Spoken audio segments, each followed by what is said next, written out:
Hello, and thank you for joining me for another Terry's Tidbit of Timeless Truths. I subscribe to a devotional that I get each morning, and today's was such an encouragement that I wanted to share it with you, and my prayer is that it will encourage you as much as it has me.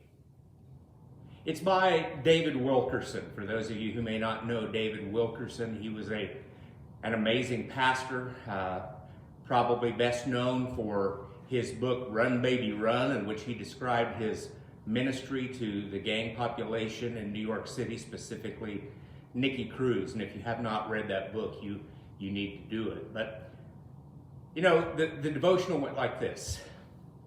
It must break the Lord's heart when we question his ability and his desire to care for us. The Bible tells us how the Lord took meticulous care of Ruth in the Old Testament. She pledged her love to Jehovah God and told Naomi, her mother-in-law, "Your people shall be my people, and your God, my God." You see, God loved Ruth, and he opened up every door for her. She was poor, and she had to gather wheat in the fields. But Scripture tells us that she happened to come to the part of the field belonging to Boaz. Now, there's not a chance in the world that this was just a coincidence or just happened. It was God's doing. And God knew what was best for Ruth. Ruth simply loved and fully trusted the Lord, and he had a godly man prepared for her as a husband. Boaz saw Ruth in the fields, and he immediately discerned, she's different. I mean, really different. His heart was captured, and Ruth and Boaz were married. It's a great love story guided by God's own hand, and if God would do that for Ruth, would he not do right by his own bride, the church, in every circumstance? You see, we have someone who is richer and mightier than Boaz.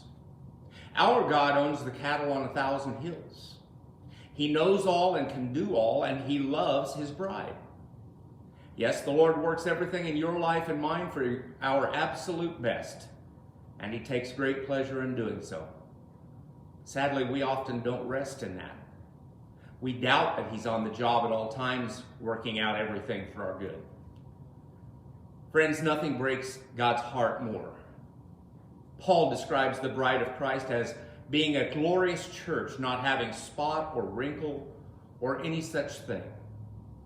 Wrinkle, as it's used in that instance, means fold, as on one's face, a wrinkled brow. And that speaks of worrying and fretting. And Paul is saying that Jesus' bride, the church, will have no worry lines on her face. The bride of Christ, the church, rests in his love. She's confident that he knows where she is, how she feels, what she's going through, and what is best for her. His love brings her peace and calm. She knows he will not allow anything that will cut her off from him or hurt her. He's going to preserve her because he said, "You are mine." I love that so much, and I pray that it is a source of encouragement to you. If you've not yet joined my YouTube channel, Terry's Tidbits of Timely Truths, please do so. I'd love to have you as a subscriber, and you'll get daily updates or whenever those tidbits are posted. Thank you for joining me today. See you with the next tidbit.